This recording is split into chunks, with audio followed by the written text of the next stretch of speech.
What's going on, everybody? It's your boy Spade, and we Honey Bear. and Honey Bear. You are at Bear Paws Journeys. Let's go, baby. Funny thing is, we thought we had already recorded this video, and somebody didn't have it actually on record, so take two. We're doing this again. So we just want to do a shout out to Stay. We're doing answering your questions, and so actually this video was about the word consolement, and then there's 3 questions that go along with that. And so first off, when I looked the word consolement up, the word consolement actually was not in the dictionary, in the Webster's dictionary. There's console, consoling, consolable, and consoling. Those are the words that are actually in the dictionary, not consolement. So I thought that was kind of interesting that the word consolement was actually not in the dictionary. And I looked at kind of up a little differently, and consolation, consolement, and solace were all linked together, and it was those were words, those are terms referring to psychological comfort given to someone who has suffered severe upsetting loss, such as the death of a loved one. Yes, I did write notes. Thank you, Stay. Psychological comfort is what those were.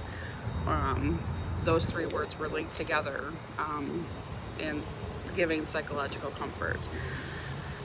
So the 3 questions are: what does it mean to me? When does it feel real? And how does it feel when you receive it?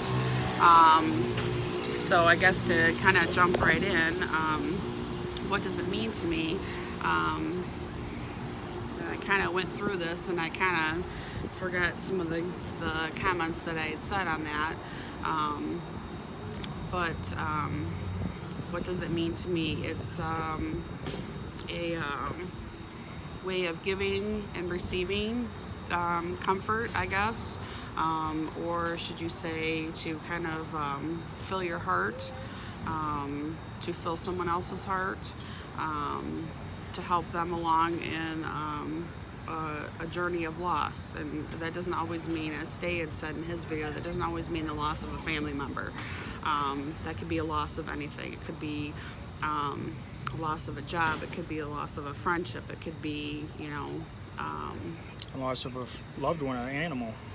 Yeah, or the loss of an animal. It doesn't always have to be referred to as a person.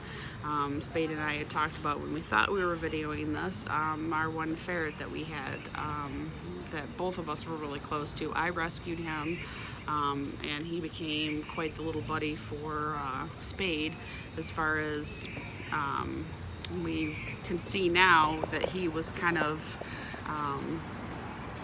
should you say, a PTSD kind of buddy. I've been suffering a long time, right? And the funny thing is I didn't really know a lot of it, so. Right, and that I think that little ferret knew a lot more than what we knew he knew. So that was a great loss to both of us. So I guess, Spade, do you have anything else to add as far as what it means to you? Well, I think you covered it as far as the animals and that, but for what it means to me as far as consolement is, having that right person to be right there for you. April does a great job. She's really learning how to help me. I know she's spending time trying to learn all that, and it's muchly appreciated. She consoles me a lot, even if it's just a simple, she grabs my hand and holds my hand, or maybe rubs my back for a minute, or just something where she sees the anxiety coming. Sometimes she sees it before I even do, which is nice. And then moving on from April, or Honey Bear, I'm blessed to have a certain amount of friends who I consider family, and obviously Stay is family to me. No matter, he's like a brother to me. Crimson Sapper. You know, you've always been there. We've talked a lot about what you've been through. You know, we all have this group, Crim, Stay, and Miss Godly. You know, we all suffer from PTSD and other situations, anxiety, etc. But we support each other, you know, and we're a little family, a little tight group, and I'm blessed to have that kind of family to work, you know, turn to. So I think that's what it means to me, is having that small family to console, you know, and a strong partner. Right, and it doesn't always, I mean, it's not, it doesn't always have to be, like Spade said, it could be the touch of somebody's hand, it could be, you know, the hug, the, you know, the kiss on the cheek, the, you know. Even you know, there's been days where I've been having a bad day, and then I read just a simple message, you know, like what do you call them? Memes or something. You know, I don't know what the proper term is, but you know, I'd read something like that, or a saying, you know, and I remember one day I was going down a hole pretty quick, and then I read this saying, and it just like instantly brought me back. So I mean, it could be as simple as just treating yourself, you know. On to the next question is, when does it feel real? And when we thought we were videoing this, I actually had a hard time trying to answer that. I mean, I guess it feels real when another person reaches out to you. Obviously, you know, Spade and I console each other. You know, that does feel real. But I don't know if I kind of know that moment when it feels real. And so I had a hard time answering that, and I honestly didn't really know how to answer that. I mean, I guess that could be bad in a lot of ways, that I didn't really know how to answer that. But obviously, you know, having communication from another human being is, you know, does make it feel real.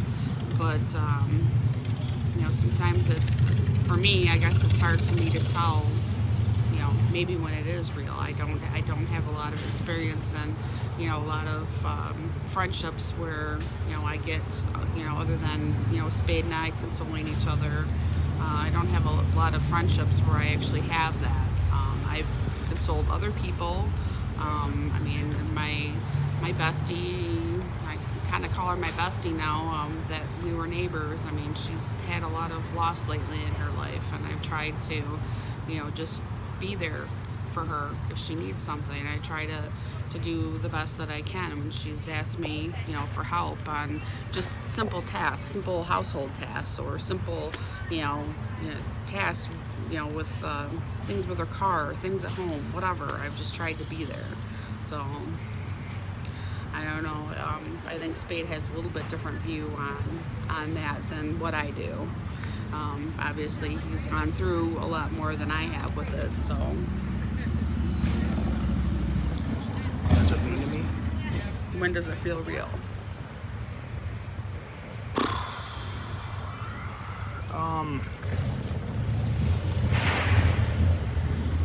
Well, I guess it ties back into Stay and, you know, our little group. It always feels real there.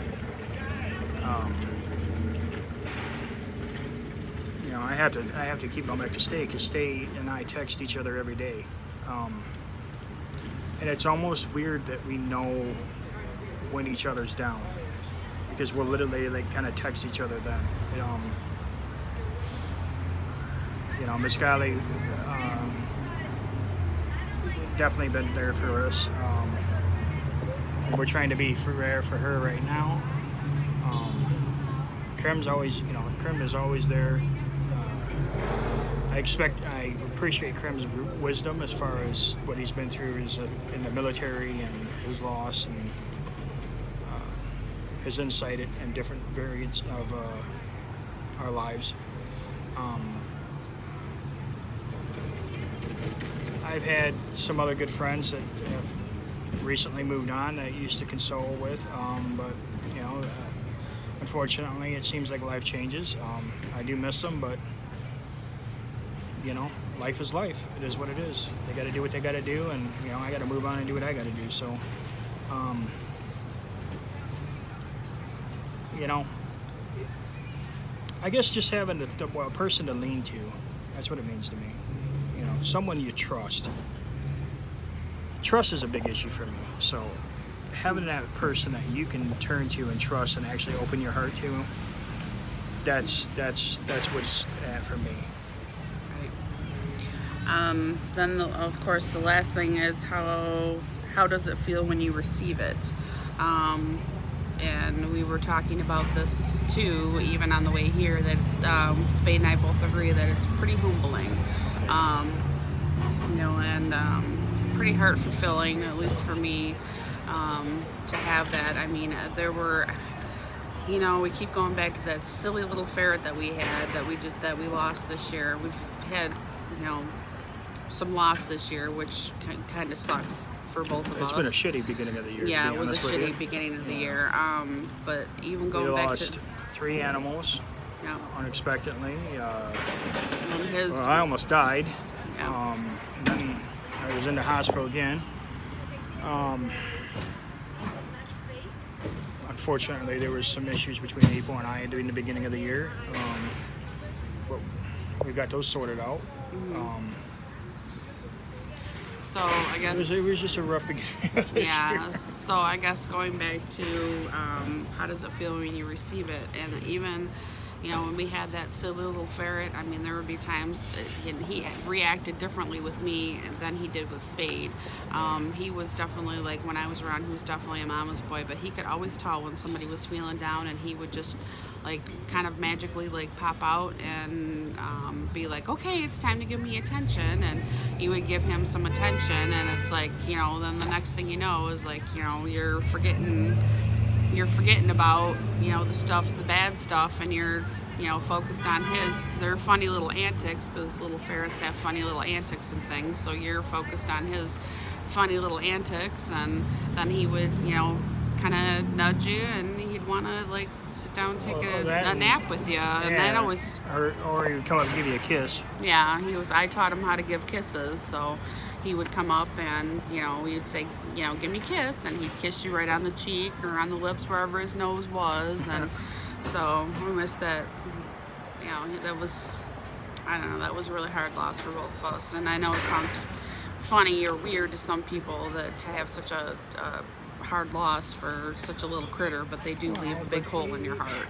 You know, if you love your animals enough, they kind of become children to you. You know, you spend all that emotional time with them. Mm-hmm. You know, it's day in and day out, just like if you're having a young child. So, you know, animal lovers will understand it. You know, a lot of times animals become literally like children to you, and it's a loss. So I guess, you know, as far as how does it feel when you receive it, and that's very humbling, and very at times very heart filling. I don't know. Spade added some things. I'll go along with it. You know, it's